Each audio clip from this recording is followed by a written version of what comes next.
Welcome back to Midday. We're down at the Art Gallery this afternoon with Cheru Neville, the curator here at the Kamloops Art Gallery. It's great to have you here.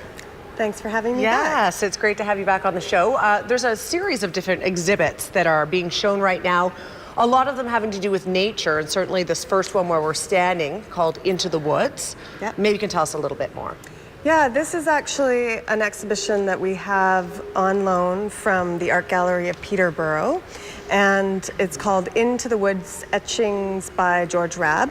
And it's a selection of his work that is all printmaking. So they're generally intaglio prints, so they're photo-based, and then they go through a really rigorous printmaking process, and they all really reflect the area that he lives in Ontario, and it's the kind of around the Canadian Shield, so people from Ontario will really identify with this landscape.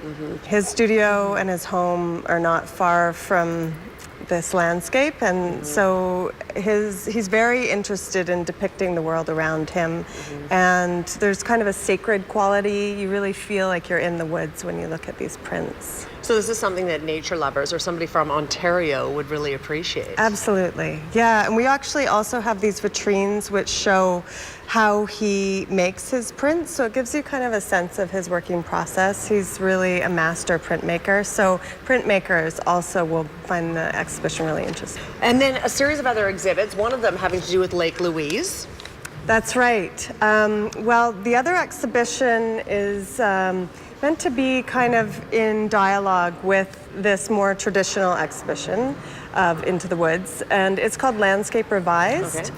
So my thinking when I curated that exhibition was I was reading this book called The Culture of Nature, and then I started looking back into the gallery's exhibition files, and it turns out that Annette Hertig, who was my predecessor and who was here as a guest curator in 1996, had curated an exhibition called The Culture of Nature.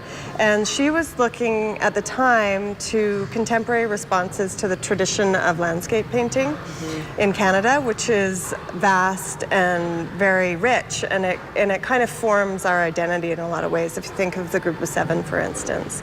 And so 17 years later, I'm revisiting that idea to look at how artists are addressing the landscape in maybe non-traditional forms, such as video, photography, using text, and in various different ways to get at the idea of landscape. There's another really interesting one that caught my eye when we first came in. It's called The Camera Obscura, and it's about a man who has gone paddling on his kayak in Tasmania. Is that right? No, That's Tanzania. Right. Where was it? Tasmania. Tasmania, okay. So what's going on in that one? That's work by Donald Lawrence, who's many of Kamloops audience members might know already. He's actually a faculty member at TRU. And he has built this contraption that is a camera obscura, basically, on the top of his kayak.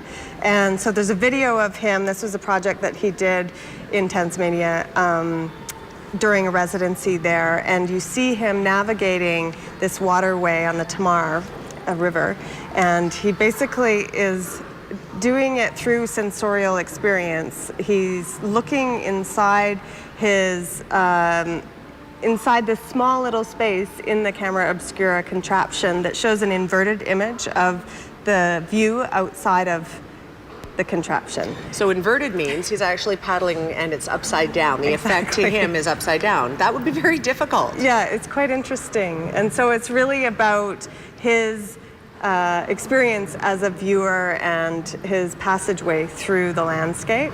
He also is known for creating pinhole cameras on top of kayaks, where he creates it's like a makeshift darkroom, and then he does photography under the water. So this project is really interesting because it brings together all these ideas in this kayak that he's basically built, and then there's other material that are his drawings, very detailed, exquisite drawings that go along with it, and information about the kayak itself. So it's really about him as the explorer and the adventurer.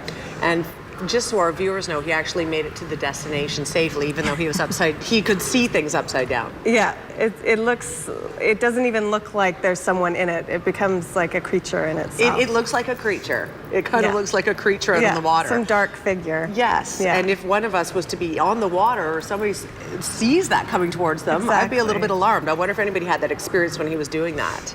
Probably, right? Yeah, and the way that it's filmed is actually through a rope that's attached to a raft, and the video camera is behind him. So it's just this strange kayak contraption going along being filmed. All right. Yeah. There's one other exhibit you said that was tied to things going on outside, some pictures outside. Yeah, some people might be wondering what the big photo mural is outside of the gallery. And it's a work by Arabella Campbell, who's a Vancouver-based artist. And it was originally commissioned by the city of Vancouver as part of their public art program.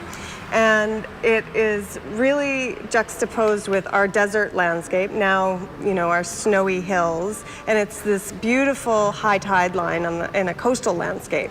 And it's a repeated image so that it really becomes abstracted, and it's just the line of the water and the line of the rock and the line of the trees. And the work is called Lines in Art and Architecture. Fantastic. And it relates to a couple works of hers inside, actually. The final part of the exhibit, we're in this room right now, Cheryl, where the lights turn us into various different colors, black and white right now. What are these called? Well, these are low-pressure sodium lamps, and the work itself is by Mark Sue, who's an artist who's based between Vancouver and Berlin. And the title of the work is Monochrome Sunset, English Bay to Oppenheimer Park. So it's really specific to the tourist landscape in Vancouver.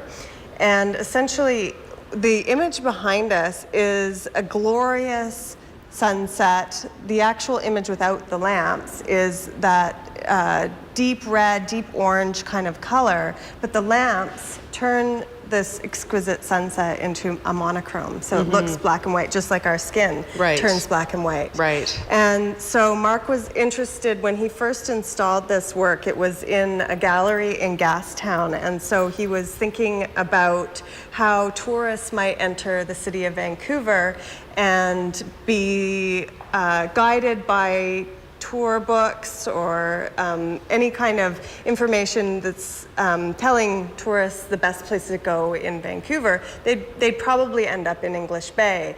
But once you start going east, there's another side of Vancouver that is economically impoverished, and there are all sorts of health and drug addiction issues in the downtown east side where he first exhibited this work. So he was interested in that because in Oppenheimer Park, which is a well-known park in the downtown east side, they use these low-pressure sodium lamps as a way to dissuade intravenous drug use. Really? Does that have an effect on? Well, it's not exactly a kind of light that you want to hang out under. No. So these are the typical lamps in that neighborhood, the city lighting. So he was getting at these ideas of how we think of Vancouver as the most livable city. It is gorgeous, but it also has this underbelly, and also about the ways that we control social spaces. Interesting.